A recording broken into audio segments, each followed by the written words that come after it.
This is We the People with Forrest Wilson. And now, here is Forrest Wilson. Okay, and welcome to the Resistance. Happy Labor Day. It is Labor Day, right, Jack? Do I have the holiday correct? With all the things going on, all this talk of ISIS, I run across this yesterday on National Review Online, and it's from Judicial Watch, and you've got to listen to this because it'll scare the hell out of you. Judicial Watch sources reveal that the militant group ISIS is confirmed to now be operating in Juarez, Mexico, a famously crime-infested narcotics hotbed situated across from El Paso, Texas. Violent crimes are so rampant in Juarez that the U.S. State Department has issued a number of travel warnings for anyone planning to go there. The last one was just issued a few days ago. Again, this is from Judicial Watch. Intelligence officials have picked up radio talk, almost said talk radio, and chatter indicating that the terrorist groups are going to carry out an attack on the border, according to one Judicial Watch source. It's coming very soon, according to this high-level source, who clearly identified the groups planning the plots as ISIS and Al-Qaeda. An attack is so imminent that the commanding general at Fort Bliss, the U.S. Army post in El Paso, is being briefed, another source confirms. The Department of Homeland Security did not respond to multiple inquiries from Judicial Watch, both telephonic and in writing, about this information. Well, I don't know about you, but that's pretty scary, especially since we're coming right up on the anniversary of 9/11, which was the attack on the World Trade Centers and the Benghazi embassy compound in Libya. So we've got these warnings of an imminent attack. Now, if you go to the Department of Homeland Security's website and you look at the terror threat level, well, there isn't one, and it hasn't been updated since September of last year. I mean, can you imagine them not taking some sort of action and at least alerting the public? It takes Judicial Watch to bring this to our attention. So I'm driving in today to do the show, and I drive past a car wash. I don't stop, but on the sign, you know, the kind that has those removable letters, oftentimes they're black with the clear plastic, it says they're coming. Now, I don't know who they're referring to. I don't know if they've read this Judicial Watch warning, but could it be they're referring to Islamic terrorists? I mean, they're coming. Was the car wash management referring to ISIS and Islamic terrorists? If so, this warning comes as the United Kingdom raises their terror threat level Friday from substantial to severe. Apparently, the UK knows something that our administration does not. By the way, that's the fourth highest of 5 levels, and this is in response to events in Iraq and Syria, where ISIS militants have seized a large swath of territory. Our terror threat level remains, as I said before, at the same level. I mean, you go and look at the Department of Homeland Security, and there's a little note on there. This has been updated the last time, September 5th, 2013. All the while, we've had an alarming increase in border breaches. And they found prayer rugs and Korans littering the southern border. And then this note from Judicial Watch. I tell you, there's something going on, and I think it's imminent. The National Terrorism Advisory System is operated by Homeland Security, and they're supposed to raise or lower the terror threat as these reports come in. But there's none. And, you know, we're 12 days, literally 12 days from the anniversary of 9/11. And terrorists are nutty about anniversary dates, you know. My wife gets crazy at me because I forget our anniversary, but terrorists do not forget anniversaries. And ISIS continues to taunt our administration with tweets showing the black flag of the Islamic State in various locations around the country. ISIS continues to kidnap Westerners for ransom, recently beheading James Foley, what many call an act of war. And ISIS has successfully recruited Westerners from the U.S. and the U.K. and other countries to fight this global jihad. I mean, does it make any sense to you that we're getting conflicting information out of Washington? I mean, how is it that the management of a car wash apparently knows something that the administration does not? Or worse, refuses to acknowledge. I mean, it'd be laughable if it did not place us in the crosshairs of ISIS. And then you have the president saying this on Thursday. I have consulted with Congress throughout this process. I am confident that as Commander-in-Chief, I have the authorities to engage in the acts that we are conducting currently. As our strategy develops, we will continue to consult with Congress, and I do think that it'll be important for Congress to weigh in, and or that our consultations with Congress continue to develop, so that the American people are part of the debate. But I don't want to put the cart before the horse. We don't have a strategy yet. You know, I wish he would put the cart before the horse, but at least he's consulting with Congress. I mean, when was the last time he did that? He's planning some type of amnesty for the OTMS, that's other than Mexicans, and he's pushing this binding treaty with the UN for climate change, all without consulting Congress, the people's representatives. But ISIS, well, I'm consulting with Congress. So you can blame them just prior to the midterm elections, I guess. I mean, I'm really sick of this government. It's all debts and threats, isn't it? I mean, that's what we've got. Massive debts and threats. Debts and threats. And it's both parties. But Obama has, and now we have, no strategy. Our strategy is no strategy. I've got a strategy, but, you know, it's not going to stop a suicide bomber. You can be armed to the teeth and have all sorts of ammo, all the guns and ammo that you can possibly stockpile, but you're not going to stop a truck bomb or suicide bomber. Anyway, Obama would have to seal the borders in any effective strategy, and that would unsettle the Hispanic Communist Caucus and threaten Democrats in the midterm elections. It's sick. We've telegraphed to the world we have no strategy and open borders. It's just unbelievable. But before walking back his comments of 9 days ago, and according to CBS, Chairman of the Joint Chiefs of Staff, General Martin Dempsey, told reporters in a Pentagon briefing, "Those folks can go home at some point," Dempsey said of Europeans that have joined the ISIS movement. "It's why I have conversations with my European colleagues about their southern flank of NATO, which I think is actually more threatened in the near term than we are." Then he goes on to say this, "Nevertheless, because of open borders and immigration issues, it's an immediate threat." So we've got Dempsey saying it, we've got Judicial Watch saying it, but not Obama. I mean, what the hell is going on in Washington? Obama's worse than Barney Fife. You remember him from the TV show, I guess it was the 60s, Mayberry. And many have compared him to Barney Fife. I haven't, but many have.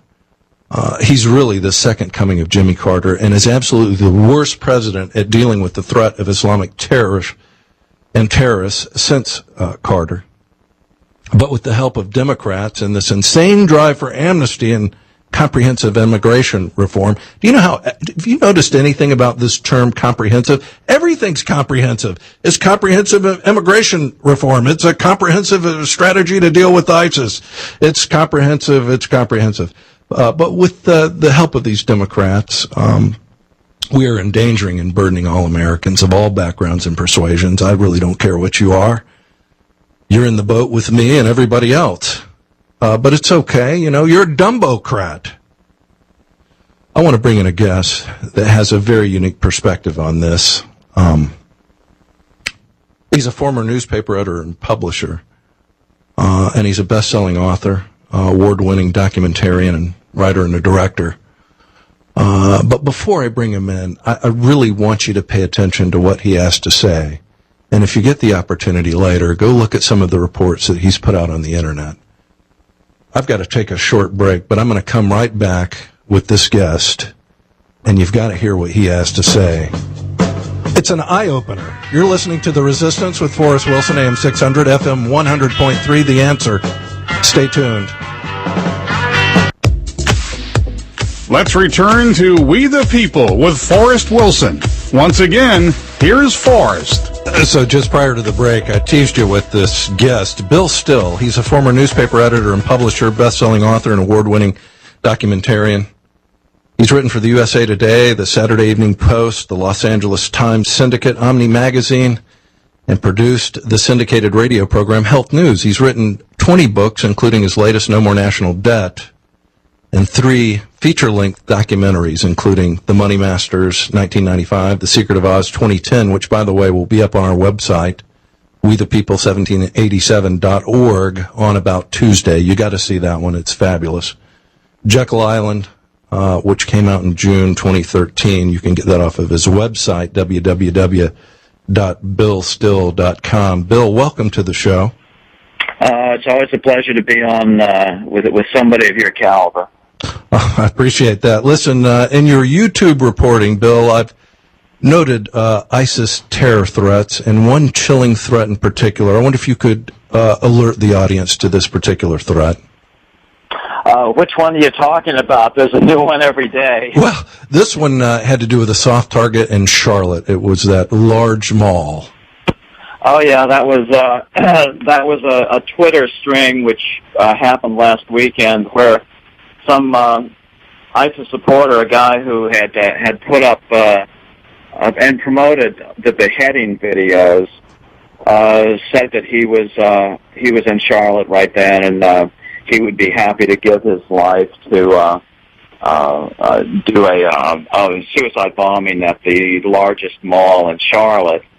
And that's a scary thing. Of course, the FBI jumped right on it. I don't know what the situation was, whether they caught the guy or what, but just I was just heard within the last hour that the new one is that an ISIS laptop was seized, and there was information concerning that they're actually doing bubonic plague weaponization tests. They've done it on rats, putting them into hand grenades and smuggling them into the U.S. and exploding them on soft targets. And of course, the U.S. is just filled with soft targets. Any grocery store, any mall, it would just be a disaster. I mean, we literally have to.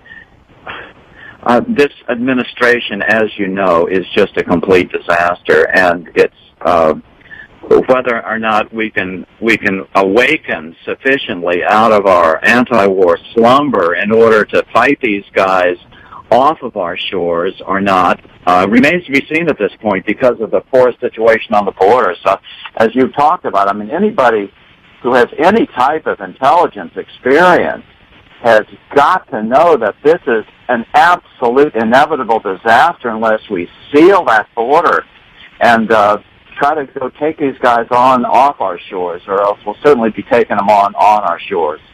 Well, I think you're dead on, and with an open border, the problem is you can fight a guy who's got a handgun or a rifle, but a suicide bomber, you're not going to see it coming. A truck bomb, you're not going to see it coming. And right now, I'm on the National Terrorism Advisory System, operated by the Department of Homeland Security, and there are no current alerts. Now, you and I both know that there are multiple terrorist threats going on right now, whether it's on Twitter, it's on radio chatter, or various other means that these Islamo-Nazis use to threaten the United States. And the Department of Homeland Security's NTAS system, no current terror alerts. In fact, there haven't been any since their last published date of September 5th, 2013. What does all this mean? Well, are they ignoring it?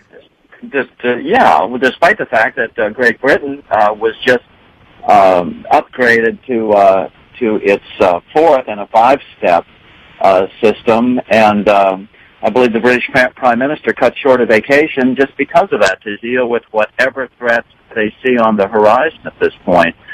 I fear for the fate of this nation at this point. One of your reports, you talk about the rescue of James Foley. There was a failed attempt, and apparently there was another attempt to rescue him prior to his beheading. Tell the audience about that, and I saw it in one of your YouTube reports, and this was not the one that the the president admitted to. This was a different one. Tell us what happened there.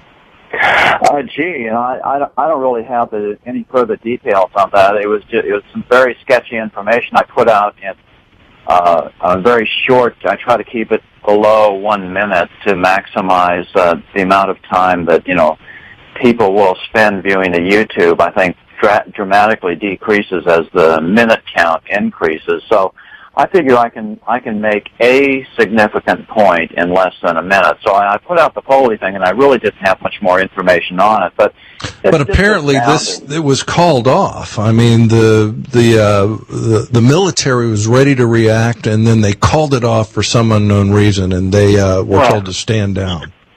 Well, the same with the Osama bin Laden raid. That's why the military kept Obama in the dark until literally the 9th hour. They pulled him off the golf course and into the Situation Room once things were already underway. There was some excellent reporting written by a Marine intelligence officer shortly after the fact that never really hit the big time. But, there's been a lot of coverage of this raid on Osama bin Laden. I mean, how hard is it to get a guy in his house in the middle of the night in a nightshirt with some of the finest military hardware and military men on the planet, the finest that the world's ever known? I mean, how hard is it to get a guy in his nightshirt?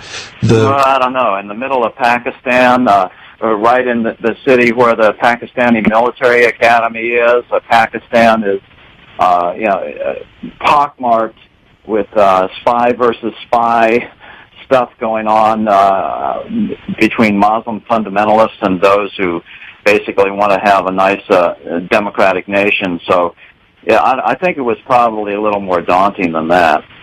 Yeah, I think the rescue of Foley would have been much more difficult than taking out Osama bin Laden, but I guess I wonder how they could have identified where he was. I mean, gosh, who would want to be a human intelligence asset and go into the middle of the ISIS group, which of course is exactly what they want to do. They want people to be scared of them so they can intimidate people and get them to back down. And if this threat enlarges much further, it's going to be very difficult to counter.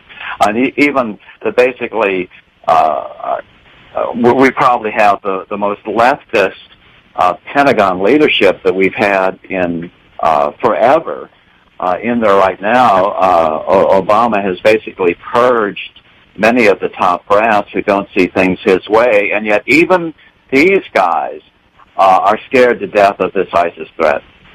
Well, I think it's definitely something to be scared of. Now, they found a number of leading indicators, if you will, and I've reported on this radio show here in the past that they found the Koran, the Holy Koran at the border. They found the prayer rugs at the border, and now Judicial Watch has said that the likelihood of an imminent attack in places like El Paso being launched from Juarez, Mexico, is highly likely. This came out yesterday. It was on National Review Online. Did you have a chance to read that? No, I didn't see that. But my basic suspicion would be that they're going to try to hold that until after the upcoming election. I think if they pulled off one of those attacks before the November election, that would be a grave mistake on their part, because that would really alert the American people in a way where they could properly respond by electing folks who would have a more militaristic bend, put it that way.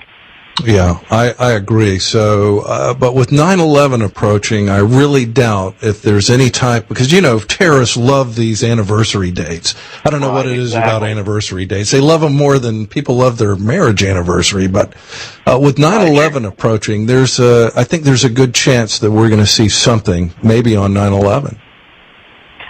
I wouldn't be surprised if there was ever a time where they violate political considerations like I just spoke of. It would be the 9/11 anniversary, and we certainly, on that basis alone, should be raising terrorist alert threats. And again, we're talking with Bill Still, and we're talking about this ISIS threat, the fact that there really has been nothing from the Department of Homeland Security. There has been some information put out by Judicial Watch. We've seen numerous tweets through Twitter from these Islamo-Nazis. One of them is, Bill, you see this black flag of Islam being paraded around in various cities across the country. Do you believe they're here? I mean, are they here now? Well, they're at least fellow travelers are here, and who's to say who's here and what constitutes someone fully indoctrinated in ISIS theology? I mean, undoubtedly there are radical Muslims in this country, and I think really that's all it takes. I mean, they seem to congregate around the power that ISIS has displayed, and it's a scary thing. That's why I prefer to call it ISIS, not ITIL, like President Obama likes to do. But ISIS has a very negative symbolic connotations. We're talking to Bill Still, and we're talking about this ISIS threat. If you want to join the discussion, our lines are open. It's 904-222-TALK, 904-222-8255. And we've only got about 60 seconds before the break. Bill, can you stay through the break and maybe take some calls afterwards? Yeah, sure. And I'd like to talk about the economic, some of the economic driving factors, I think, behind this rise of ISIS to power. Excellent. And, one of the things that you've reported on, I want to get to right after the break, and it really is stunning. I haven't seen any evidence of it, but you've done a great job of exposing it. I hope you'll stay tuned. We're talking to Bill Still, AM 600 and FM 100.3, The Answer. You're listening to The Resistance. We'll be right back. There's a man with a gun over there telling me I've got to beware. I think it's time we stop. Children, what's that sound? Let's return to We the People with Forrest Wilson. Once again, here's Forrest. And we're back with my guest, Bill Still. We're talking about this ISIS threat and the threats that they're making against the homeland. You wanted to talk about some of the economic ability of this group. Go ahead, Bill. Well, it's not the economic ability, it's the economic driving factors behind why they're rising to power and why we can't really put together an allied coalition to go against them, because basically the debt money system is now starting to really impact on national economies to where all the former NATO nations have absolutely no taste for military opposition, because they're all having to cut military budgets to pay interest payments on their sovereign debt.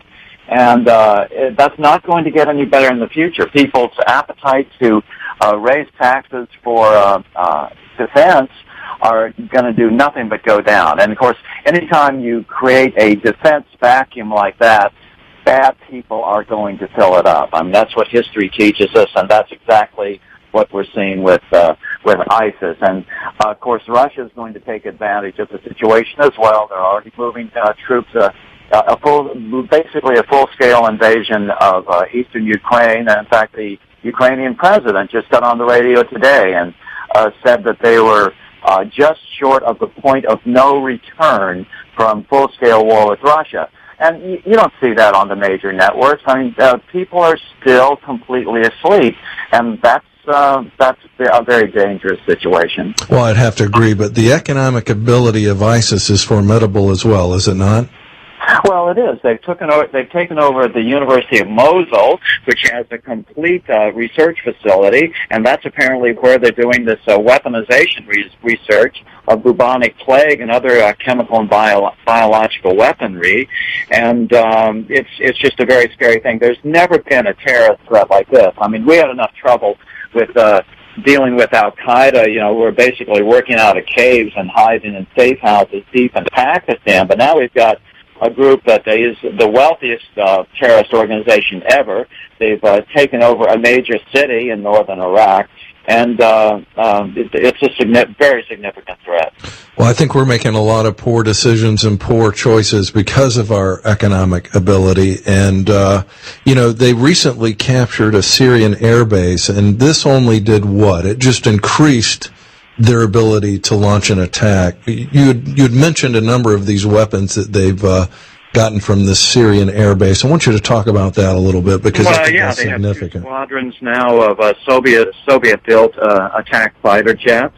2 squadrons of attack helicopters, and the accompanying picture that was run by the Associated Press was of an ISIS guy with the ISIS black flag sitting atop what appeared to me, and I grew up in the missile technology world, it appears to me to be a medium-range ballistic missile on a mobile carrier.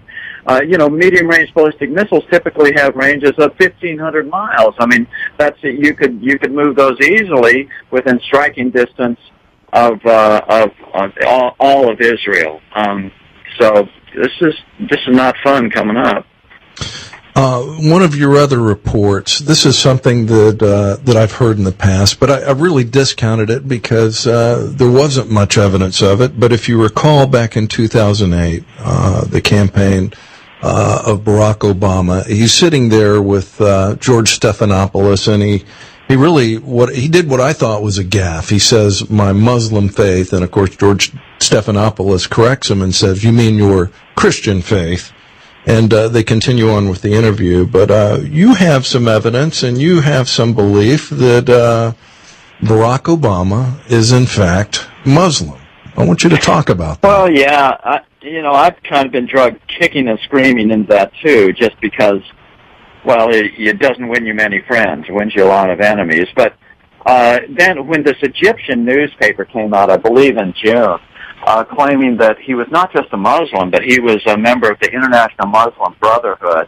And this is the leading newspaper in Egypt. And the Egyptians, of course, were the ones who kicked out the Muslim Brotherhood, politically speaking. And so, they have to be ranked high up as far as being experts on the subject. And then as events have transpired over the subsequent 2 months, this is, to me, the only thing that fits all of Obama's decisions. He didn't go after ISIS. Why? Because it fits. If he's a member of the Muslim Brotherhood, we could certainly, at the very least, have destroyed our own weaponry sitting on the ground before they were able to capture it. So, it doesn't make any sense. This is the only theory to me that seems to make sense. Well, he's and apparently not just a Muslim, but a Sunni Muslim. And there's a lot of evidence that you display in this particular report why you believe he's a Sunni Muslim. And that is really the group that is causing the problems in Iraq and Syria. And Osama bin Laden was a Sunni. Who else was a Sunni Muslim? Well, the Saudis are basically Sunnis as well, but even the Saudis, these guys have gone so far that the Saudis at least they've taken some steps in opposition to them. So perhaps there's a split among the Sunnis. Perhaps this is just window dressing for the Saudis to not look so bad. Who knows? Well, when I was during the first Gulf War, I spent some time in Riyadh, and the Wahhabism is, as you know, the most radical of the Muslim faith, the Wahhabis. And Mecca and Riyadh is really the center of Wahhabism in the Middle East, and it was a really weird place. I mean, we're talking... these people didn't just wear abayas. They were dressed head to toe in black. The women literally would put glasses on top of their veil because they could not show their face in public. And they had these things called the Matawa, which were basically religious police, and they'd go around with sticks, and if a woman was showing any level of skin, even a toe, they'd begin hitting her with sticks if she did not respond. Of course, she was immediately whisked away. This is a frightening religion, this Wahhabism. But the fact that he may be a Sunni Muslim, that would fit a lot of what's happening and explain away some of the reasons why, for example, he's invited the Muslim Brotherhood to the White House. These are radical Islamists, are they not? The most radical. It's a scary situation. Fortunately for your audience, you understand this stuff. I mean, there are very few radio shows that I'll even do anymore. I've done so many over the course of my life. I'm just tired of it. I won't do conventions anymore, radio shows. But there are a few that I will do, and yours is one of them. Well, listen, Bill, I really appreciate that. Now, if people want to go review some of your reports and see this for themselves online, how do they find your reports? The channel's name is Be Still and the number 3, or you can just type in my name, Bill Still, and you'll probably get most of them. And there's about almost 400 of them up. Yeah, and they're really excellent. I've watched a number of them. Now, before you leave, I want to just plug your latest endeavor, and I hope I can get a copy of the DVD. But of course, we got together 5 years ago when you did the Money Masters, and you had there was another Secret of Oz that came out. The Secret of Oz is excellent. That's literally one of my favorite documentaries, and if you will, talk a little bit about your latest documentary, because you do such a great job on these. Well, it's called Jekyll Island, and basically it was done to be released before the 100th anniversary of the passage of the Federal Reserve Act, and it basically is showing what the root of all these problems are, and that is that people think the government issues money for the benefit of all people equally in the public interest, and it's just not the case.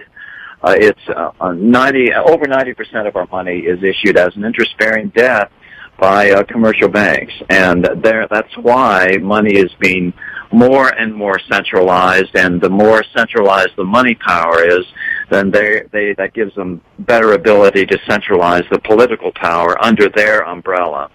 And the biggest problem of all that is not that they make these horrible decisions that we all recognize as being horrible, but it's the effect that it has on the average individual. That's you lose buy-in. Buy-in is the most important thing to support free people, to support a free nation. If the average population doesn't support the country because they feel that their decisions don't count, that the decision makers aren't operating in their benefit, they're operating in the bankers' benefit, then really you lose all cohesiveness. You can't create enough laws to keep a nation together if people don't voluntarily comply and try to hold the nation together.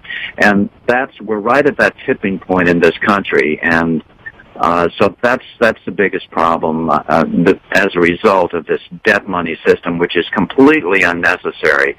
We need to. I outline it in my book and all my videos. I won't go into it now, but there's another way to do it, and a way that eliminates, not just pays down the national debt, but we have to eliminate it. We have to make it illegal for every nation on the face of this earth.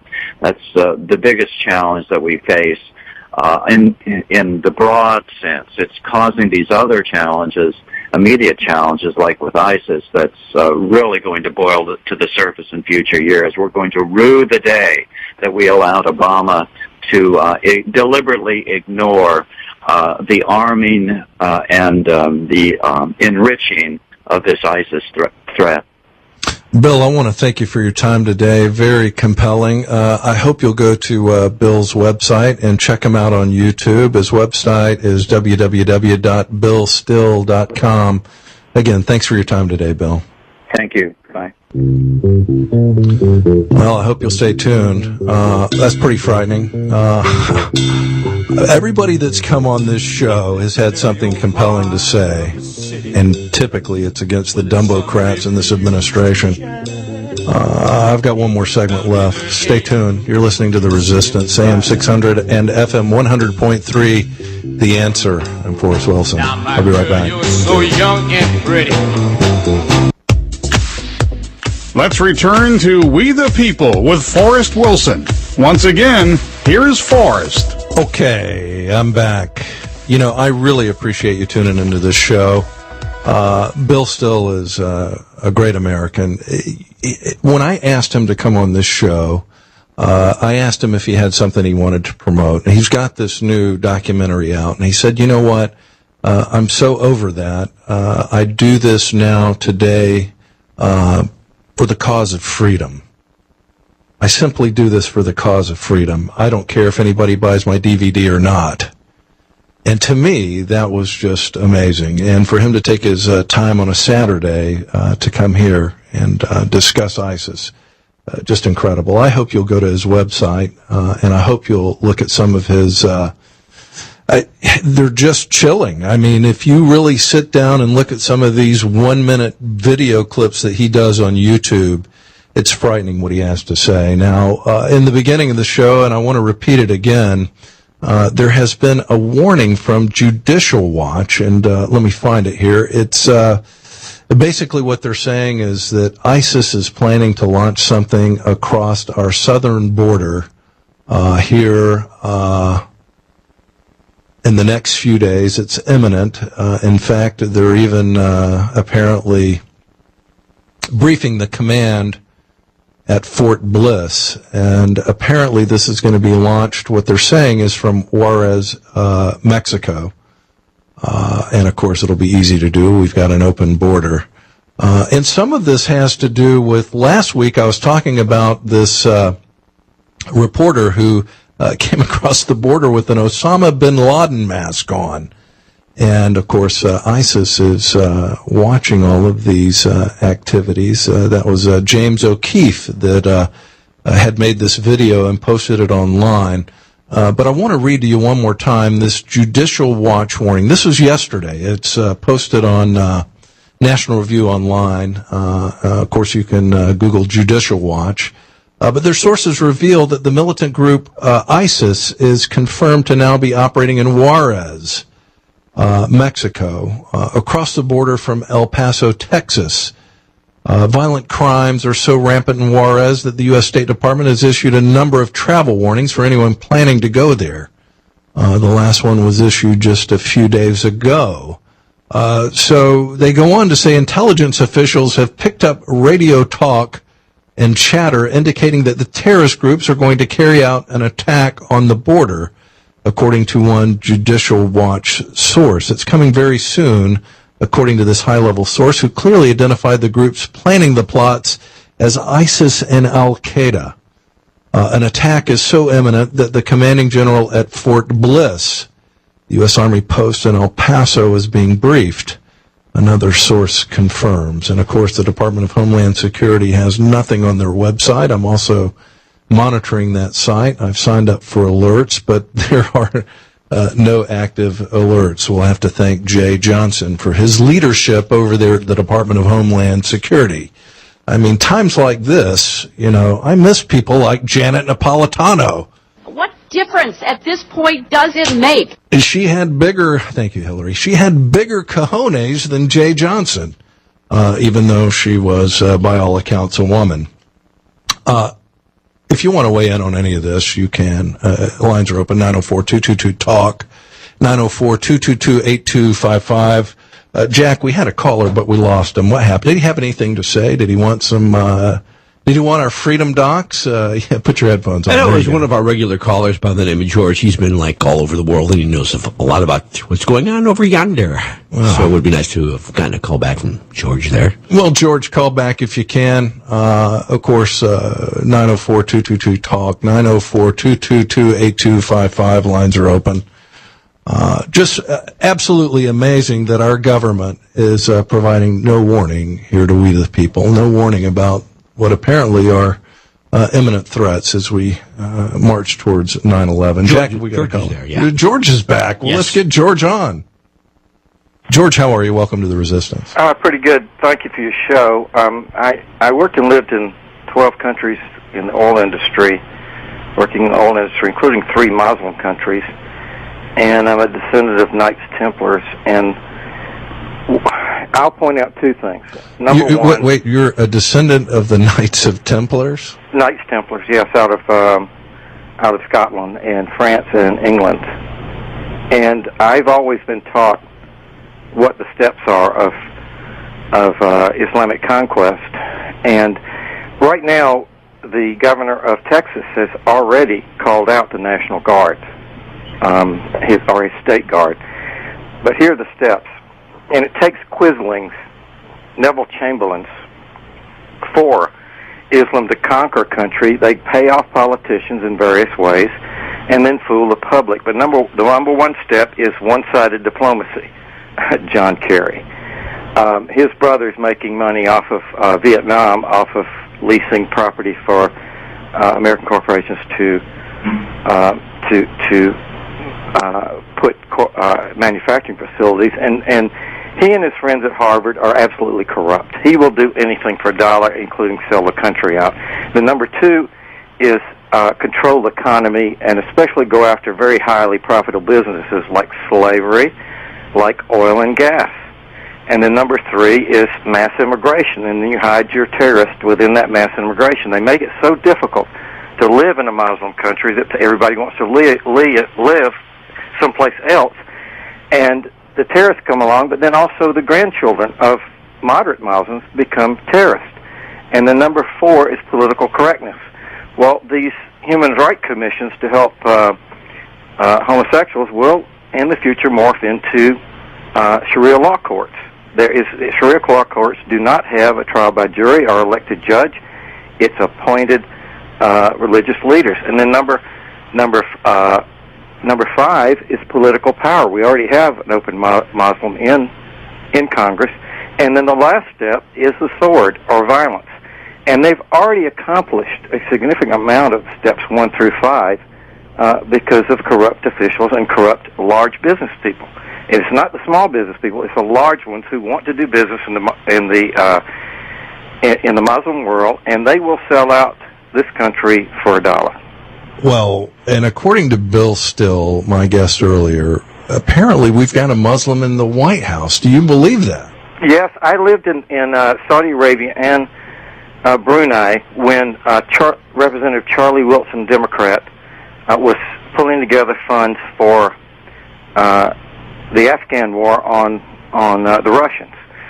And there was a conga line of Democrats coming into Saudi Arabia and into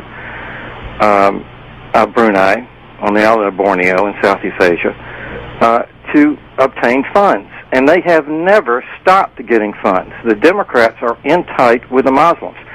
And Obama is closely associated with some of the bagmen who went around to the United Arab Emirates, to Brunei, to Saudi Arabia to get money.